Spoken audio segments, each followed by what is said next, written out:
ఆగమైపోతున్నాం. కానీ మన భాషలో అయితే టక్కన చూసి ఇది ఇట్లా లేదు అట్లా అని చెప్పేసి టక్కన అర్థమవుతుంది. అప్పుడు ఆ భాష పైన ఎక్కువగా మమకారాన్ని ఎక్కువ ఇంట్రెస్ట్ మనం తీసుకురావడానికి ప్రయత్నం చేసింది ఎవరు అంటే కాళోజీ నారాయణరావు గారు.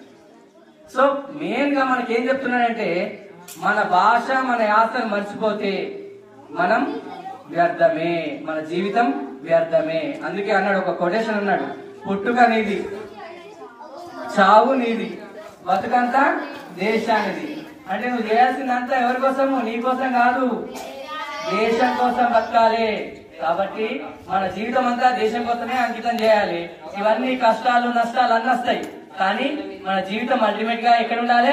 దేశానికే అంకితం చేయాలి. ఆయన అన్నాడు, ఇంకొక మాట అన్నాడు, ఏంటి, 2002 లోపల ఆయన మరణించాడు. ఆయన చనిపోయిన తర్వాత మరి ఇంత గొప్ప మాండలిక భాషను మనకు అందించింది కదా, మరి ఆయన గుర్తుగా మనం ఏమైనా యాద్ చేసుకోవాలి కదా.